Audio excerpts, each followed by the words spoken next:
बहुत सारे कपल्स को प्रेगनेंसी नहीं चाहिए होती है।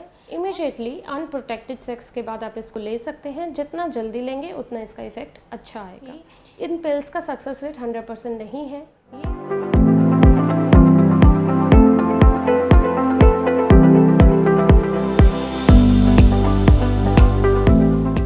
Hello everyone, welcome. आज हम डिस्कस करेंगे इमरजेंसी कॉन्ट्रासेप्टिव पिल्स के बारे में, क्या होती है और कब ली जाती है। बहुत सारे कपल्स को प्रेगनेंसी नहीं चाहिए होती है और उसके लिए वो कॉन्डोम का यूज़ करते हैं, जो कि मोस्ट कॉमनली यूज्ड मेथड है कॉन्ट्रासेप्शन का। लेकिन कई बार कॉन्डोम फट जाता है या अवेलेबल नहीं होता है। आपने कॉन्टैक्ट यानी सेक्स कर लिया है, अब आप चिंतित है कहीं प्रेगनेंसी तो नहीं आ जाएगी।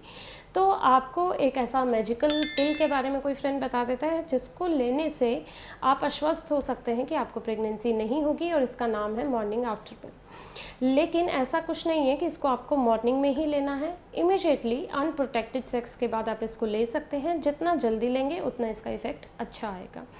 अगर आपने इमीडिएटली नहीं लिया है तो 72 आवर्स का टाइम रहता है इसको लेने के लिए। कोशिश कीजिए कि 3 दिन के अंदर अंदर ले लें अनप्रोटेक्टेड सेक्स के बाद, और जितना जल्दी लेंगे जैसा कि मैंने बताया उसका इफ़ेक्ट उतना ही अच्छा आएगा। लेकिन ऐसा नहीं है कि आप इसको ले लें और भूल जाएं कि हमने कॉन्टैक्ट बनाया था, क्योंकि इन पिल्स का सक्सेस रेट 100% नहीं है। ये समवेयर अराउंड 85% तक इसका सक्सेस देखा गया है, यानी कि 15% लोगों में, 15 से 20% लोगों में इस पिल को यूज़ करने के बाद भी प्रेगनेंसी ठहर सकती है। तो 2-3 हफ्ते बाद आपको अपना टेस्ट करके देखना है कि कहीं ये मेडिसिन फेल तो नहीं हो गई है।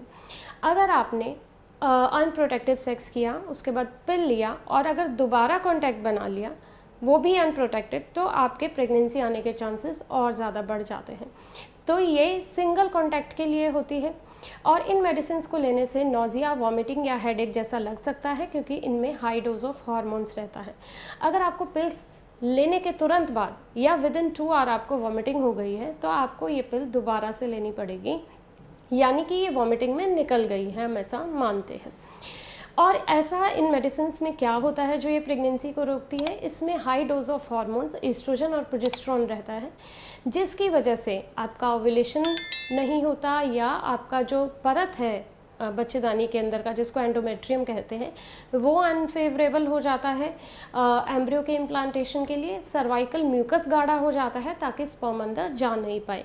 ये इसके कुछ मैकेनिज्म ऑफ एक्शन रहते हैं, जिसमें बहुत ज़्यादा डिटेल में आपको जानने की ज़रूरत नहीं है। आपके लिए जो इम्पॉर्टेंट चीज़ ये है कि इसका सक्सेस रेट 85% तक ही होता है, वो भी सिंगल कॉन्टैक्ट के लिए। अगर मल्टीपल टाइम कॉन्टैक्ट बना है तो सक्सेस रेट और कम हो जाता है। अगर इसके बाद प्रेगनेंसी ठहर जाती है तो आपको उसको उस बच्चे के ऊपर इस हाई डोज ऑफ हार्मोन के साइड इफ़ेक्ट्स भी हो सकते हैं, तो आपको दूसरे मेथड से वो प्रेगनेंसी हटानी पड़ेगी। चाहे उसको हम एमटीपी पिल्स कहते हैं, जो कि एमरजेंसी पिल्स होती हैं वो अलग होती हैं, और जो एमटीपी पिल्स, जो अबॉर्शन पिल्स होती हैं, वो अलग होती हैं। तो आप प्लीज़ इनको कंफ्यूज ना करें। एमटीपी पिल्स के लिए आप मेरा अलग से एक वीडियो देख सकते हैं, और जिसको कि डॉक्टर की देखरेख में ही लेना होता है, और वो प्रेगनेंसी आने के बाद ली जाती है। और एमरजेंसी कॉन्ट्रासेप्टिव पिल अनप्रोटेक्टेड सेक्स के लिए होती है।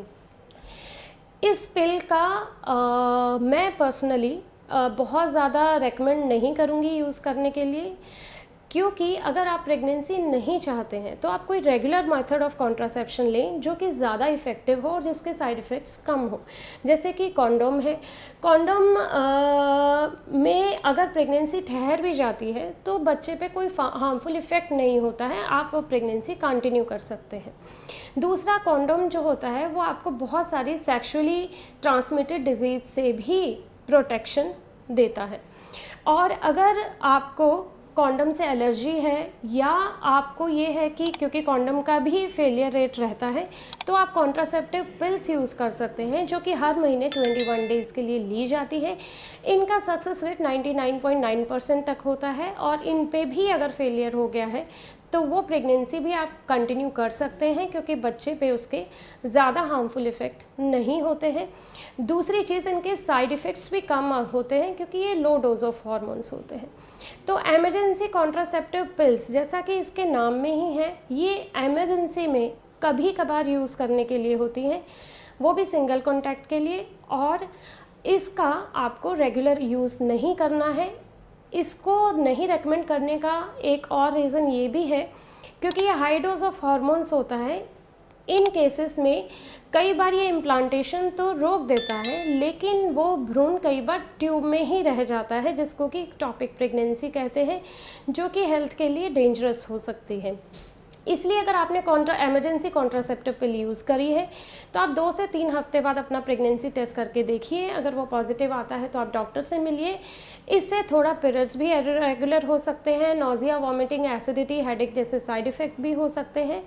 तो अगर आप कभी भी इस पिल का सेवन करते हैं तो आपको ये साइड इफ़ेक्ट्स और ये कॉम्प्लिकेशंस पता होनी चाहिए, और इनकी बजाय आप डॉक्टर से मिलके पहले ही कोई regular form of contraception use करें तो वो ज़्यादा बेहतर होगा।